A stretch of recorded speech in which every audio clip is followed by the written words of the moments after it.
Hello and welcome back to RPG PhD. I'm Dr. Ben.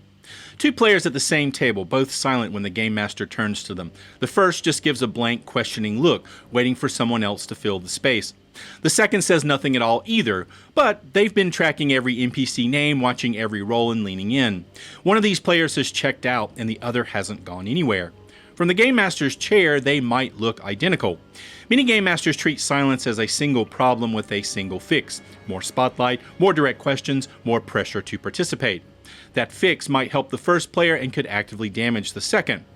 This video breaks down why the same behavior can come from different causes using research on learned helplessness, locus of control, the psychology of social anxiety, evaluation, apprehension, and what we know about processing lag in neurodivergent players. So you can tell which silence you're actually looking at before you try to fix it. So, let's get into it.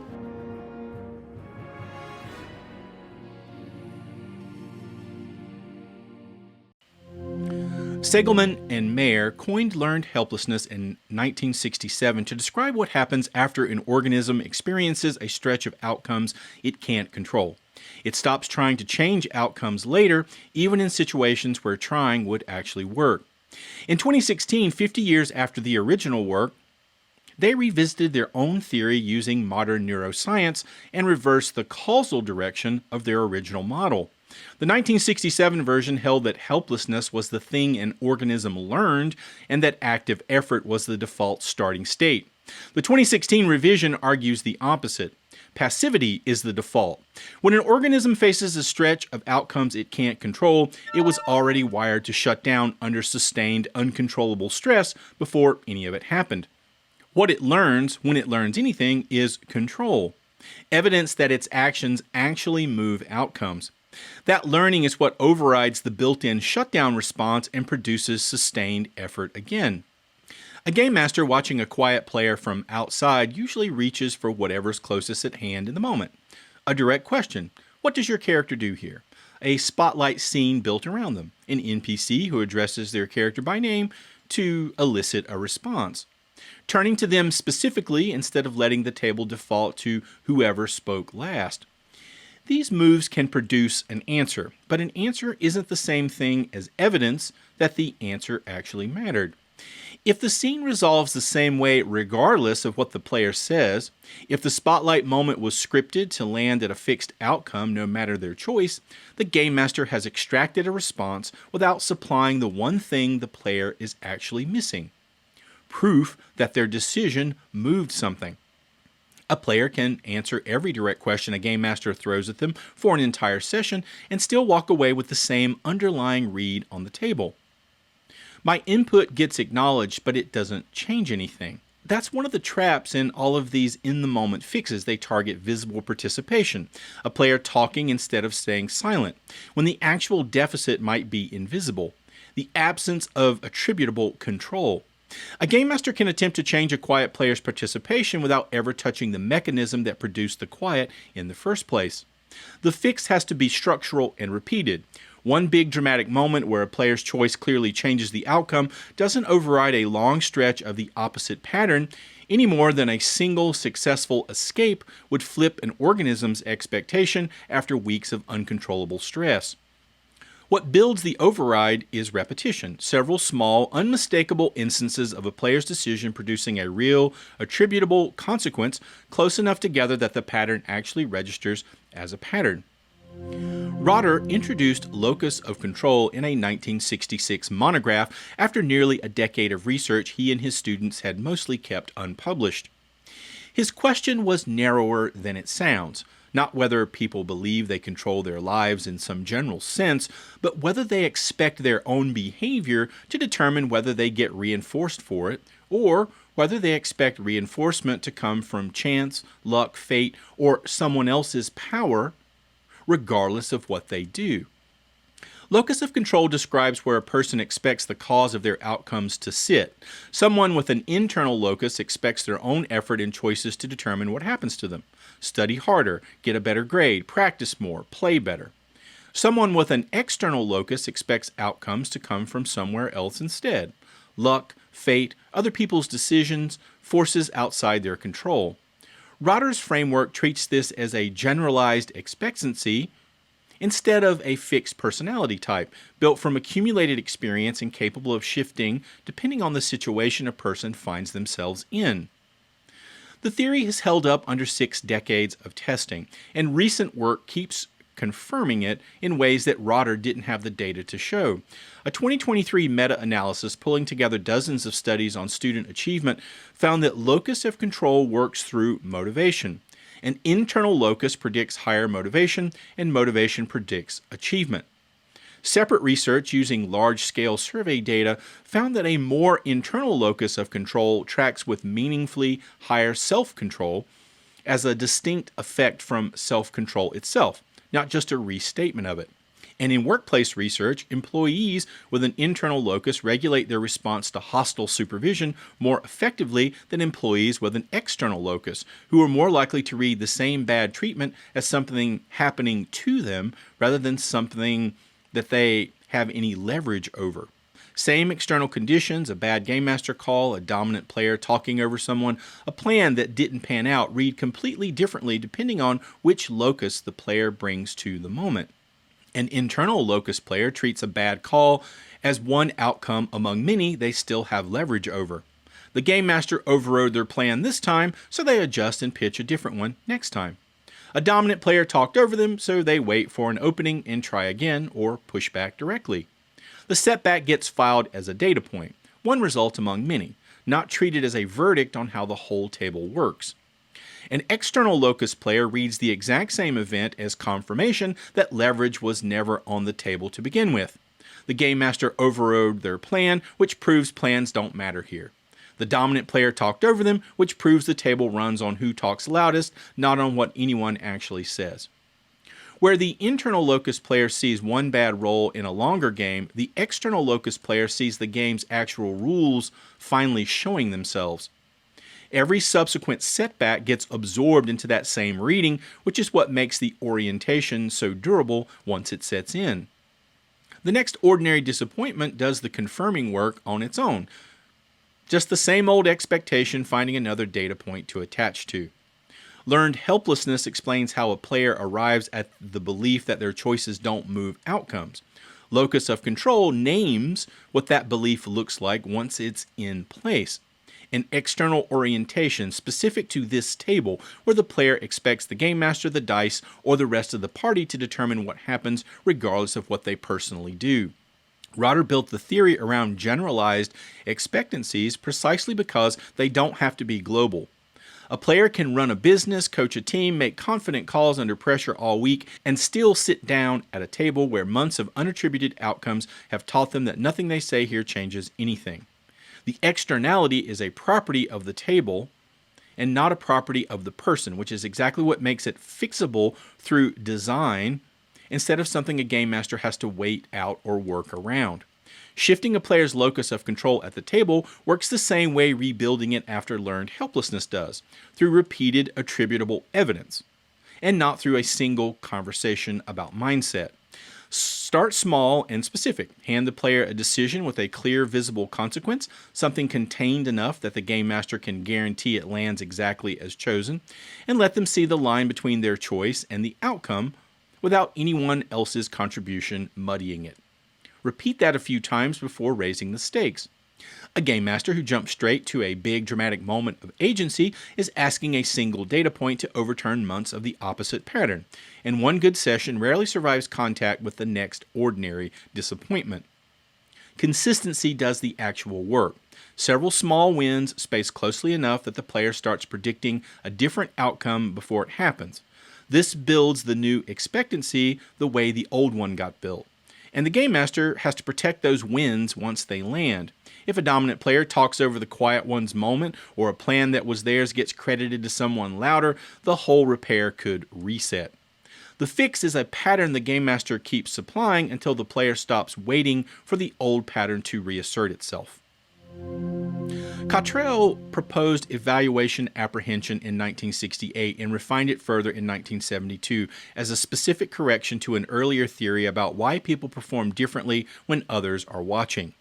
The prevailing idea at the time held that the mere presence of another person was enough to change performance.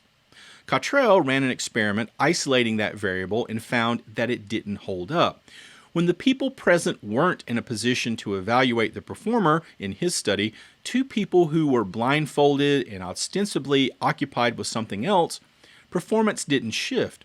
It only shifted when the audience could actually watch and judge. What changes, according to Cottrell, is a learned expectation. People build up a history of social encounters where being observed correlated with being judged, approved of or not, and that history produces a drive state that kicks in specifically when evaluation feels possible. The anticipated judgment is what triggers it, independent of whether anyone present is actually watching closely enough to judge anything. That distinction applies directly at the table. In this view, a quiet player isn't reacting to the fact that other people exist in the room. They're reacting to the fact that everything they say gets heard, weighed, and potentially found wanting by everyone else. The game's casual structure can be entirely fine. Every choice they make could be normal and ordinary, but the anticipated judgment still produces the same freeze. A 2007 meta-analysis by Uziel took the original theory further by asking who this actually happens to. Pulling together the social facilitation literature, Uziel found that evaluation apprehension doesn't affect everyone the same way. People with a negative orientation towards social situations, marked by higher neuroticism and lower self-esteem, showed measurable performance impairment under social pressure. People with a positive orientation, marked by extroversion and higher self-esteem, showed the opposite. Their performance improved when they knew they were being watched. And personality turned out to be a stronger predictor of which direction someone went than the difficulty of the task itself. That finding explains something learned helplessness and locus of control can't account for on their own. Two players at the same table, facing the same audience, the same game master, the same open decision point, can have completely opposite reactions to being asked to speak. One leans into the spotlight. The other goes quiet because being watched while deciding carries a cost that has nothing to do with whether the decision is any good. The evaluative audience at a table is bigger and more layered than it looks from the game master's chair. A player is weighing more than how the game master will respond. They're weighing how the rest of the party will read a plan that turns out badly, whether a joke will work or die in silence, whether a roleplay choice will strike the table as a strong character beat or an awkward one, and whether a tactical suggestion in combat will get quietly overridden by someone more confident or experienced. Each of those is a separate evaluative audience, and a player can be fine with one and frozen by another. Someone who's completely comfortable narrating combat actions might go dead silent the moment a scene calls for improvised dialogue, because the evaluative stakes of a joke or a voice that might not work feel higher than the stakes of a described sword swing. This is also where table size does real measurable work, independent of anything else going on. A 4-person table and an 8-person table are different evaluative environments. More observers mean more potential judgment attached to the same contribution, which means the same player can function normally in a smaller group and go quiet in a larger one without anything else about the game changing. A few concrete moves do this well. Shrinking the audience is the most direct. Routing a decision through a smaller channel first, a private message before the session, a quick side conversation during a break, a written prompt the player can answer on their own time, lets them arrive at the table with an answer already formed instead of having to build it live in front of everyone. Building in more space between a prompt and any expectation of a response also takes pressure off too, without signaling anyone out. A game master who gets comfortable letting a question sit for a few extra seconds or a few extra moments instead of moving on the moment nobody jumps in or turning straight to the loudest player gives an anxious player room to enter on their own terms rather than under a spotlight. An explicitly stated norm sits underneath all of this as a floor and not a fix on its own. A game master who says outright that mistakes are fine, that nobody is grading anyone's roleplay, that a weird plan or a joke that doesn't land won't get mocked, gives the table something to point back to, especially useful for a player who's new to the group and has no history yet to draw on. But But a stated norm and a felt one aren't the same thing. In evaluation, apprehension responds to the felt one. The floor only holds if the table's actual behavior backs it up, how a dominant player reacts to a slow decision, whether a flopped joke gets a beat of dead air before everyone moves on. Those moments register far more than the opening speech did. None of these techniques require the game master to discuss what's happening. A player managing evaluation apprehension usually already knows the mechanism intimately and doesn't need it diagnosed out loud at the table. What they need is a structure backed by a table that actually behaves the way it claims to, that quietly removes the cost rather than drawing more attention to the fact that speaking carries one. Human conversation runs on a tighter clock than most people realize. Cross-linguistic research by Levinson found that the gap between one person finishing speaking and the next person starting their turn to speak sits close to 200 milliseconds across unrelated languages and cultures. A window so narrow that formulating a response has to start before the other person even finishes speaking. Ordinary conversation in this view isn't casual. It's a coordination task running at close to the limit of human reaction time. That baseline reframes what's actually happening when a player misses their moment to speak at the table. The timing is already tight for everyone. Generous slack was never part of ordinary conversation to begin with, and a table adds real-time decision-making on top of it, parsing a scene, weighing options, choosing words for a character who's not you, all inside the same narrow window a normal conversation demands just to keep pace. Research on autistic conversational timing complicates the tidy version of this story people expect. Older studies documented longer turn-taking gaps and more pause time in autistic conversation compared to neurotypical conversation. But a 2025 longitudinal study found the opposite in young autistic children. They responded faster on average than their typically developing peers, not slower, largely because of more overlapping speech rather than more silence. The researchers were explicit that this contradicted the standard assumption in the field. Processing timing in autism isn't a single predictable direction. It's shaped by the individual, the conversational partner, and the context. And a same table assumption that a quiet autistic or ADHD player is simply slow to respond can be wrong in both directions. What does hold up consistently is that response timing is a real, separable variable from confidence, interest, or investment in the scene. A player can want to answer, know exactly what they want to say, and still miss the window because the table's rhythm didn't leave room for the extra half second or extra several seconds that formulating and delivering the response took for them specifically. That's a pacing mismatch between the table's default tempo and an individual player's processing tempo. The practical result is a silence that's easy to misdiagnose. It can look exactly like the futility-driven quiet of a helplessness pattern or the freeze of evaluation apprehension from the outside. It isn't either. The player isn't predicting that their input won't matter and they aren't managing anticipated judgment. They're running the same conversational coordination task everyone else is on a clock that doesn't match the table's default pace. The distinguishing feature is what happens when the clock changes. Give a helplessness pattern player more time and the silence usually stays the same because time was never the missing variable. Give a processing lag player more time, and the quality and specificity of their answer frequently jumps. That shift is the clearest diagnostic signal available, and it points directly at the fix. Disrupting the pattern is mostly about changing the table's default tempo rather than targeting the individual player. A game master who gets comfortable leaving a real pause after a prompt, 3 or 4 full seconds instead of moving to the next loudest voice the instant the room goes quiet, gives every player at the table more room and gives a processing lag player specifically the window they need to actually finish formulating a response before the moment closes. Building in a standing async channel helps too, a group chat where players can drop plans, reactions, or half-form ideas between sessions gives a player who needs more processing time a route that isn't bound by the live pace of the table at all. Sequencing also matters differently here than it does for evaluation apprehension. Rather than expecting an instant answer the moment a decision point opens, a game master can flag upcoming choices a scene or two in advance.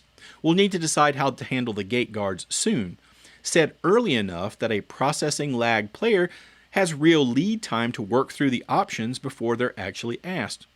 It's a pacing adjustment that tends to improve the table for everyone, since even players who process quickly usually produce sharper contributions with a beat of warning instead of none. What doesn't help is treating the silence as a confidence problem.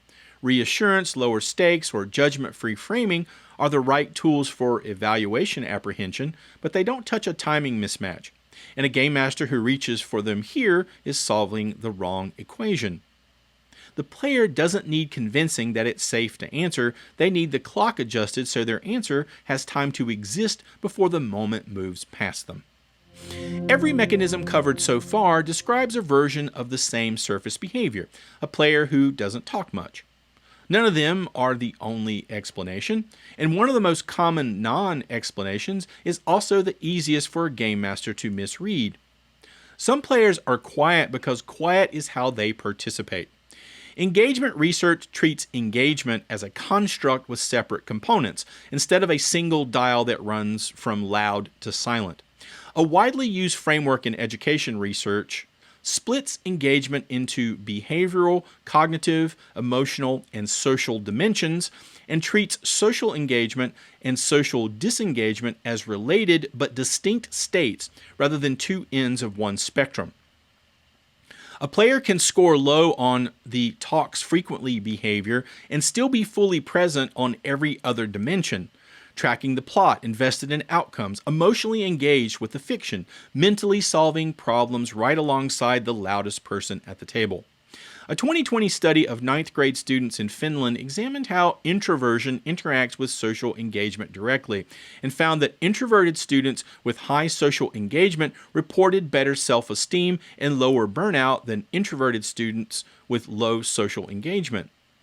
The finding that matters most for a table isn't the self-esteem result, it's the underlying structure. Introversion and disengagement aren't the same variable.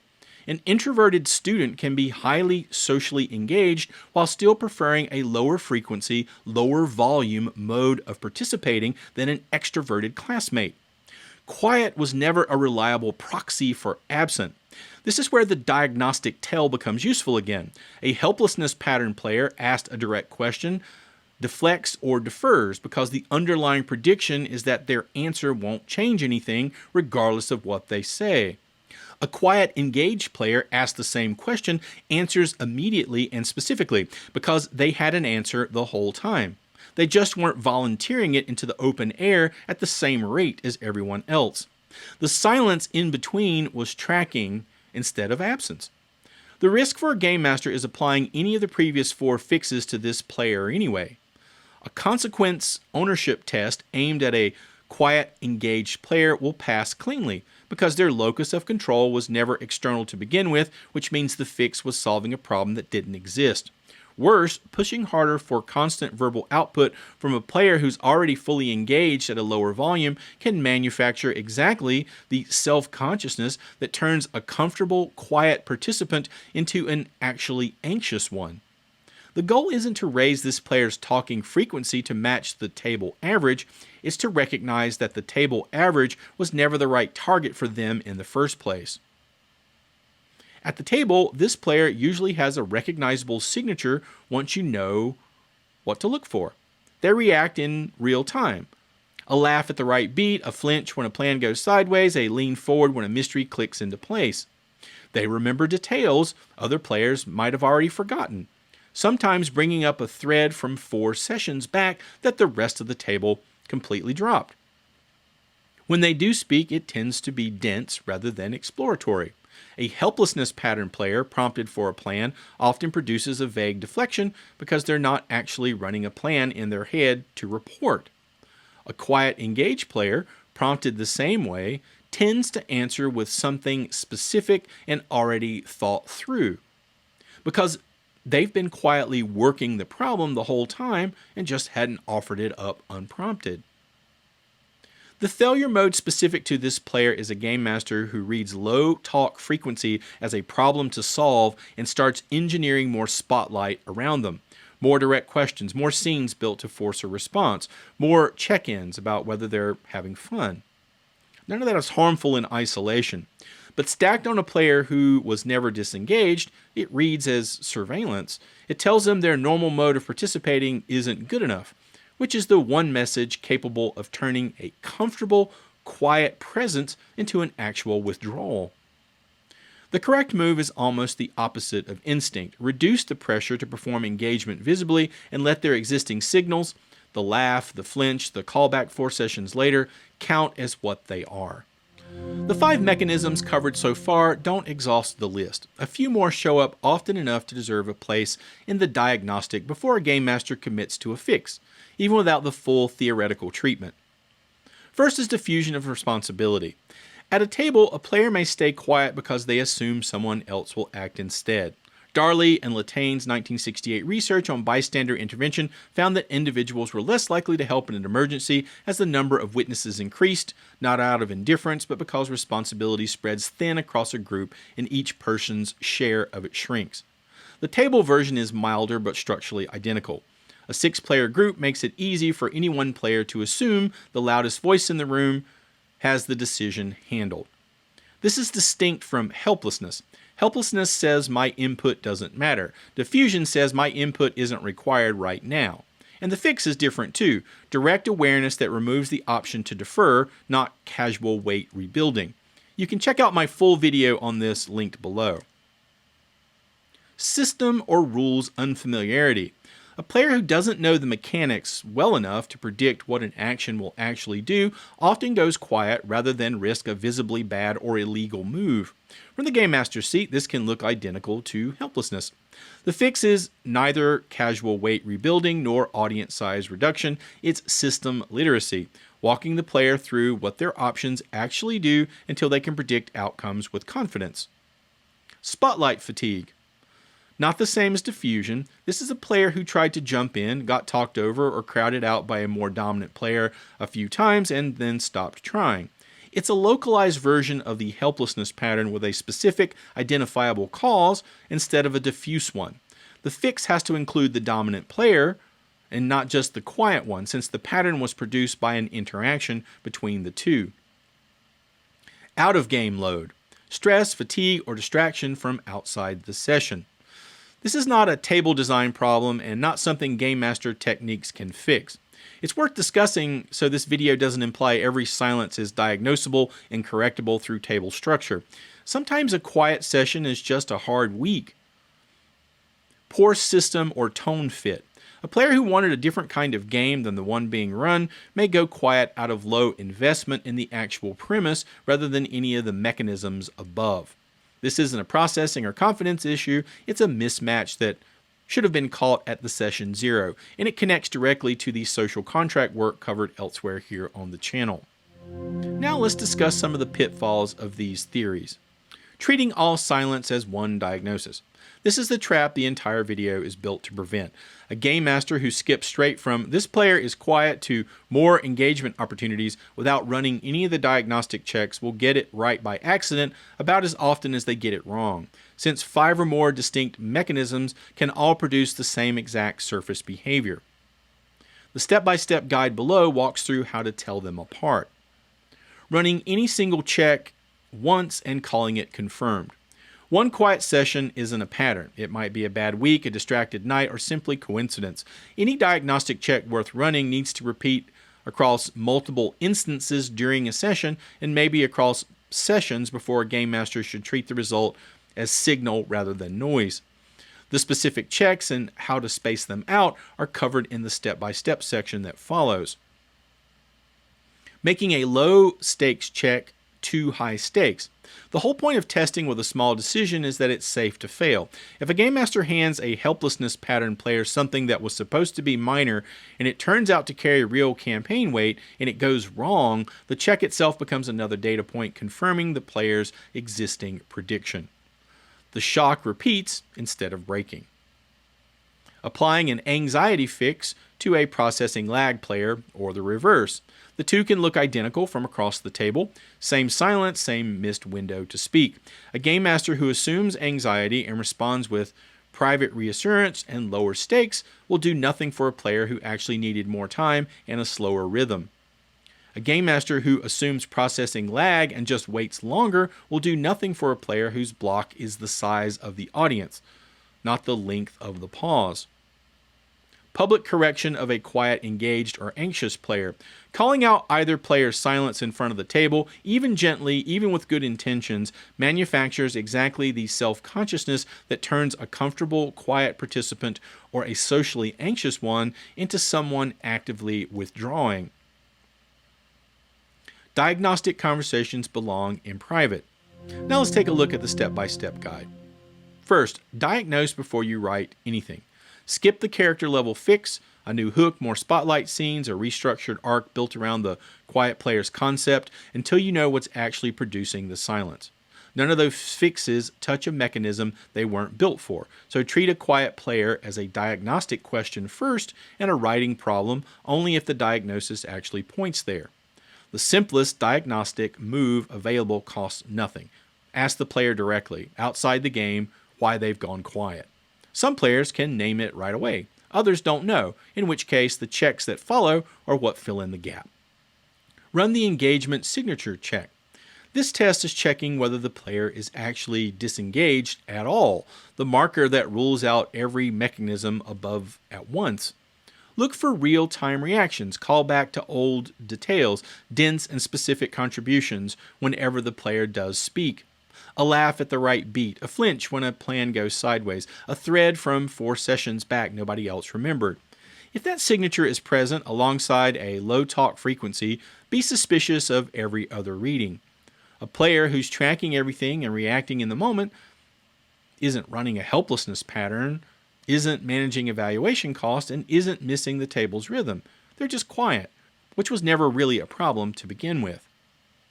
Rule out the remaining causes before committing to a fix. This step is checking for causes that sit outside all 5 mechanisms above and need their own read entirely. System unfamiliarity shows up as caution rather than disengagement. A player who hesitates because they don't know what an action will actually do, not because they doubt it'll matter. Spotlight fatigue shows up as a player who tried to jump in and got talked over or crowded out enough times that they just stopped trying, a pattern that involves the dominant player as much as the quiet one. Out-of-game stress shows up as a dip with no table-specific trigger at all, just a hard week bleeding into the session. Tone mismatch shows up as low investment in the premise itself rather than any block around participating in it. None of these respond to the fixes built for the 5 mechanisms above, so confirming which one you're looking at or ruling all of them out matters before landing on a fix. Run the consequence ownership test. This test is checking whether the player still believes their choices move outcomes at this table, the core marker of a helplessness pattern. Hand the player a small, unambiguous decision, low stakes enough to fail safely, and make sure the outcome is directly attributable to their choice. Watch later in that same session for whether they reference it, build on it, or treat it as something they caused. A callback during the next scene, a plan that incorporates the result. Visibly more engagement right after the outcome lands. Try this a few times across the session. Next, run the context variation check, the marker of evaluation apprehension rather than helplessness or diffusion. Watch whether the player behaves differently in a smaller setting, a quick side conversation, a private message between sessions, a one-on-one scene.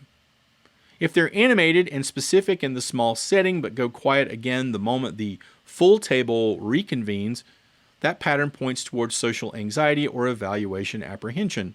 Audience size might be doing the work here and not the game's causal structure.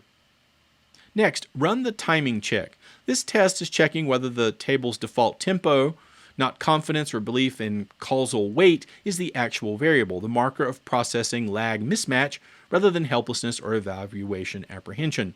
Give a decision point more room, a longer pause before moving on, or a written channel available between sessions. If the quality and specificity of the player's answers jump once time pressure lifts, even though the audience and the stakes haven't changed, that points to a processing lag mismatch. The player already has the answer. The table's rhythm just isn't leaving room for it to surface before the moment closes. Next, run the diffusion of responsibility check. This test is checking whether the player is waiting for someone else to act rather than believing their own input doesn't matter or carries a hidden cost. The marker that separates diffusion of responsibility from helplessness or evaluation apprehension, a quick, low-pressure version. Pose a group decision, and before anyone else jumps in, address the quiet player by name first. If they respond promptly and specifically, once the option to defer is removed, the silence might be diffusion. Not a belief that their choice wouldn't matter or wouldn't be welcome. If addressing them first still produces a shrug or a deflection back to the group, diffusion isn't the whole story and the earlier checks still apply. Group size is worth tracking alongside this since diffusion tends to intensify as more people are available to defer to. But size isn't itself what this check is testing. A player can show the same deferral pattern at a 4-person table as at an 8-person one. What the check actually measures is whether removing the option to defer changes their response, a variable that's independent of head count. Match the fix to the confirmed mechanism, not the first plausible guess. Helplessness. Repeated, small, unmistakable instances of the player's choice producing a real consequence close enough together that the pattern registers as a pattern. Evaluation apprehension. Lower audience size channels, private input before public read, reduce live pressure to perform in front of the full group. Processing lag, structural pacing changes, longer pauses after prompts, a written or async option, no filling the silence by default. Diffusion of responsibility, direct address that removes the option to defer to someone louder. Spotlight fatigue, address the dominant player's pattern, not just the quiet player's response to it. System unfamiliarity, build rules literacy until the player can predict what their options do. Out-of-game load or tone mismatch, recognize it as outside the table's control or revisit at the next session 0 style conversation. Don't force a single answer. Some players will test positive on more than one check. A player who shows both helplessness and a timing mismatch or evaluation apprehension layered on top of spotlight fatigue from one specific dominant player. When that happens, don't discard run result to make the diagnosis cleaner. Stack the fixes instead. Repeated attributable consequences for the helplessness piece, a longer pause and an async channel for the timing piece, and running both at once rather than picking whichever mechanism feels more likely. The checks in this guide isolate variables one at a time so a game master can see each mechanism clearly, but they don't guarantee a player only has one. And recheck across 2 or 3 sessions before concluding anything. A single instance of any check is noise, not signal. Confirm the pattern before committing to a fix, and confirm the fix is working before assuming the problem is solved. 2 silent players opened this video. Now you've got 5 mechanisms plus a checklist of other causes that can produce that same silence for completely different reasons. Silence at your table might have many different causes. Diagnose the cause before you offer a solution. Here's your homework. Pick one quiet player at your table and run them through the diagnostic passes from this video. See which mechanism actually fits. Drop what you find in the comments. If this helped you see a quiet player differently, be sure to hit that like button, consider subscribing if you haven't, and share this with your game master or drop it in your group chat before your next session. And as always, thanks for watching. See you next time.